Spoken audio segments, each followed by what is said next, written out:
Well, I am at Dan Dan Farms, which is a harvest host. It's so cool. Look around here. They've provided us a full kitchen. I was inspired because Dan Dan Farms makes their own olive oil from their own olive trees. Of course, bottle, which is what you should do when you're harvest hosting. You should always support your harvest host. We've heard a lot of people out there are not doing that. Just really cool. This is something that's above and beyond for Harvest Host. So what I've got here is I've got a cup and a half of water, and we're going to put a little sugar in there just to activate this yeast. Stir that up a little bit. We are, I could have drug my whole kitchen over here, but we're just making do. So our whole kitchen is way less than what's over here. So well, but I didn't bring a bunch of utensils, right? And they don't have a bunch of utensils here, so I'm using my knife. It'll be fine. So what I'm going to do is I'm going to proof my yeast real quick. Proofing yeast is just really it's proofing it. You're proving that it works. So you've got a little sugar water there. Yeast loves sugar,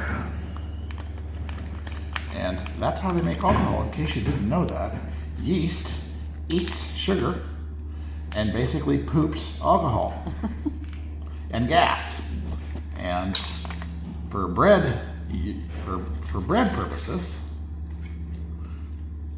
you want that gas that it poops. About 5 minutes, it'll start turning frothy. If it's good yeast. If it's not good yeast, we're out of business. But I've never yet, maybe one time when we owned the restaurants, I may have gotten a bad yeast at one point in time. So then, next thing we're going to do is we're going to get some flour, 2.5 cups. We're making 2 loaves. We're making 2 pizza doughs. One for tonight, and one for the freezer. One for the freezer, so we don't have to do this again, and we won't have this big, beautiful kitchen. So we'll do that. Try this. We're making use. This is camping kitchen, so yeah, you're seeing how you get to reuse stuff. So we're going to use the end of this flour up. Just all-purpose flour. The only difference between all-purpose flour in the making of this and bread flour is your bread flour will have a little bit of a crisper crust. But I don't use a lot of bread flour, so I don't really want to buy bread flour. Oh, it's 2.5 per? Yeah. Okay. There's 3, 4, and you do not have to be super accurate, because you can just add a little more water if it's too dense, or you can just add a little flour if it's not dense enough. So there we go, we got that. So I personally like to not just have plain pizza crust. So I'm going to put a little Italian seasoning in there. Let's say 2 teaspoons of Italian seasoning.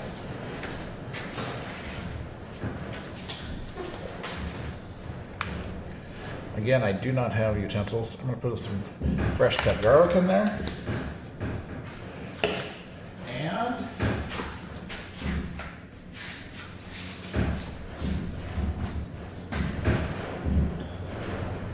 three teaspoons of salt, accurately measured. And so now we're looking for that little over there to perk up, which it is doing. All right, and then we're going to put 1.5. We're going to put 3 tablespoons of olive oil in there, and then we're going to mix this in, this yeast, because it is proofed, it's foamed. That's proof that it's working. A lot of people would just throw the yeast right in the flour and go, but then you've wasted all those ingredients if your yeast is ruined. So, mixing that up. And again, I think I need a little more water. It should be more sticky. Cookie dough either.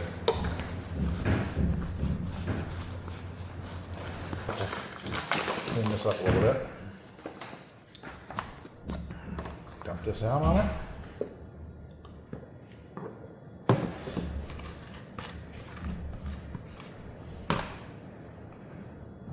Let that set for a second while I rinse this out. I'm gonna a little more olive oil. Just coat that bowl.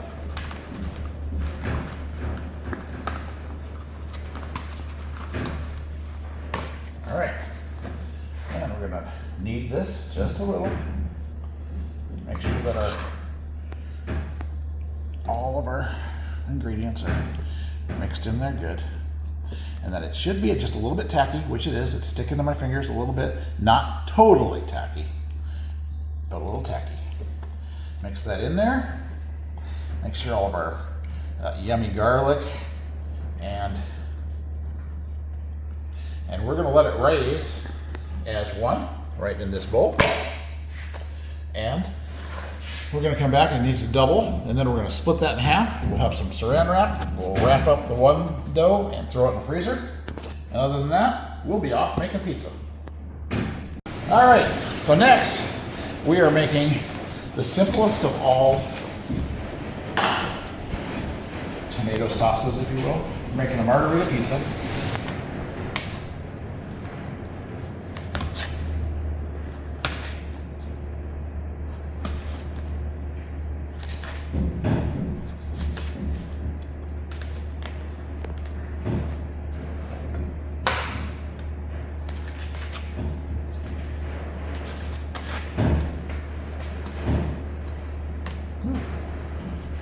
Some rotten parts in there, I think.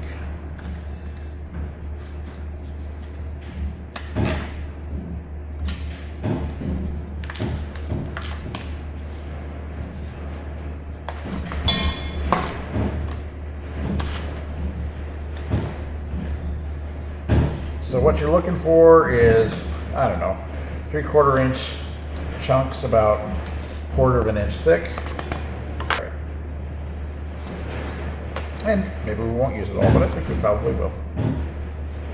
We're making a simple, very simple margarita pizza. And if you don't know what margarita pizza means, in Europe, a margarita pizza means a plain pizza. It's basically usually cheese, Mozzarella and some tomatoes, mozzarella, right? Or and basil. tomatoes.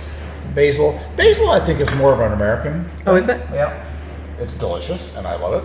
And I did buy some basil, some little Italian oil, maybe just a little bit of wine too. Why not? Salt. Salt will start breaking those tomatoes down a little bit.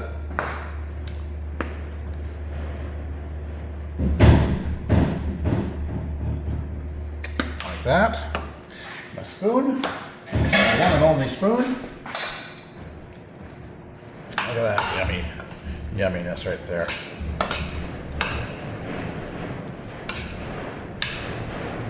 Just a little bit more salt.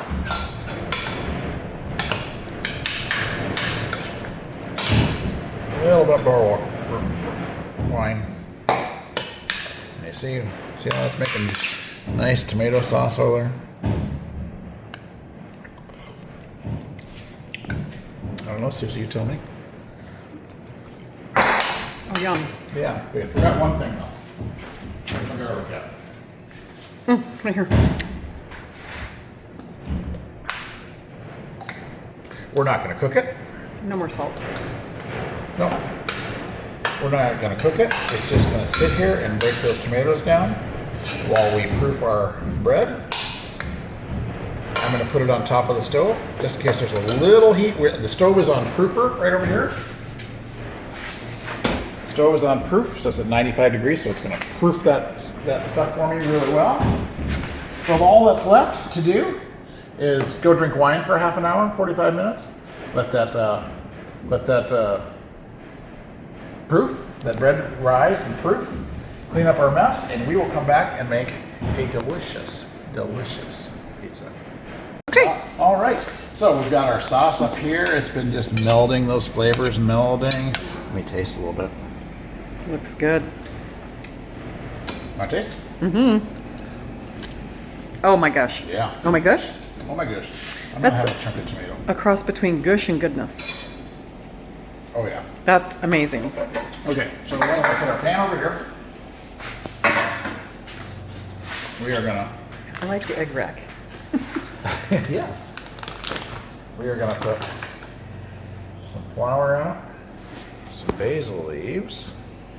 You don't really want the stems. No stems, no seeds. You know, that sort of thing. Right. That's what I hear in the business from friends. But these nice big leaves are great for pizza. Use those little ones for a chiffonade if you need something. I was just gonna say that. All right. So I got some of that. And I got some fresh garlic here. I've got mozzarella. I've got more flour.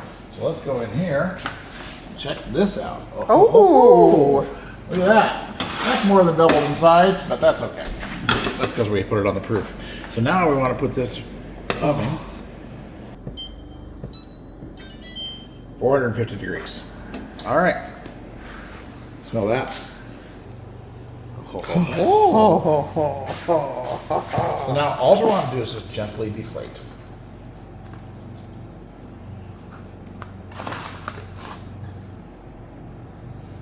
And I'm going to take this bag and get it ready because we're going to take Half of it. half of it.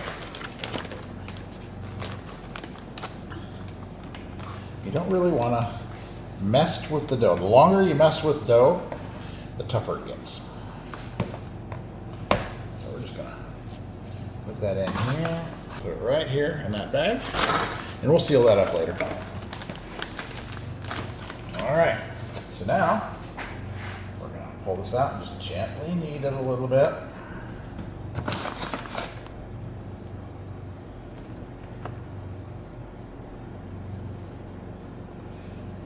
Deflating it. Show off and flip this pizza around a bunch. Yeah, could you? I probably could. Maybe a little, but. Kaiserslautern, Germany, Pizza Hut. The very first Pizza Hut ever in Germany. I got my Dough Master certificate.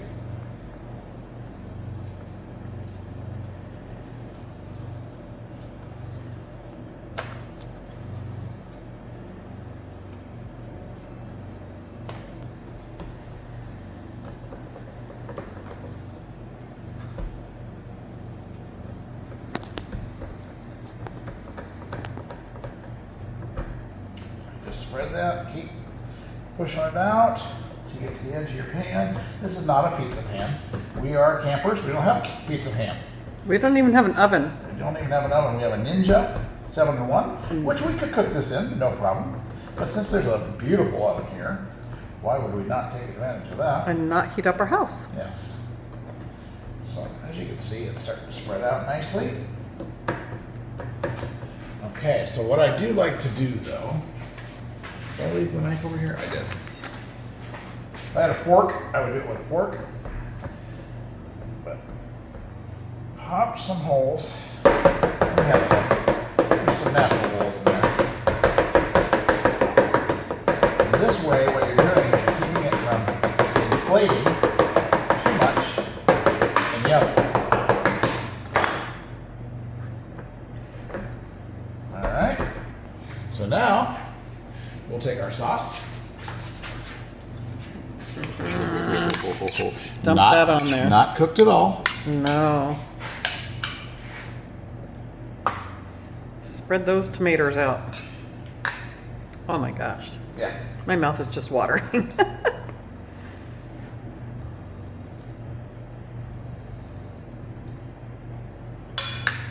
How's that look? Delicious. Yeah. I'm gonna put a little. That's where you break away from Margarita a little bit. There, don't have raw garlic on it. But. So we got turned on to the raw garlic, fresh garlic on a pizza at Sammy's in Ocala. Ocala, Florida.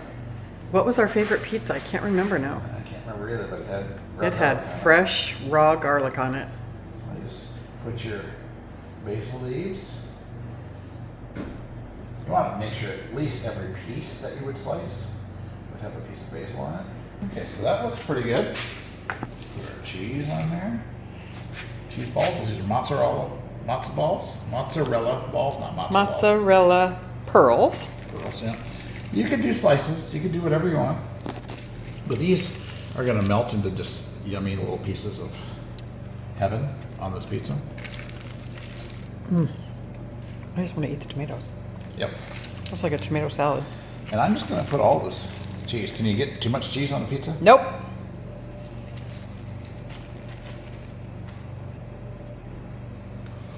Okay.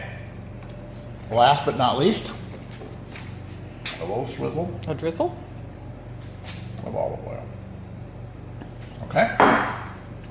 Our oven is not ready yet, so go ahead and pause. What do you think of that? And again, no cooked sauce. Looks amazing. Those were just cooked in their own little vinegar. And there we go. All right. 15 minutes. We'll be back. Oh my goodness. Let's pull that out and see what it looks like. Is that good enough? You know what? We're going to put that in for just maybe 1 more minute. All right, here we go. We went 1 more minute. Ugh.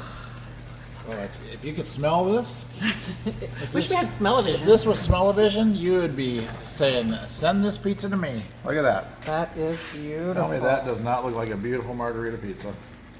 Dan Farms Pizza. All right, we're back in the old RV. And there, my people, is some beautiful margarita pizza. Cheers.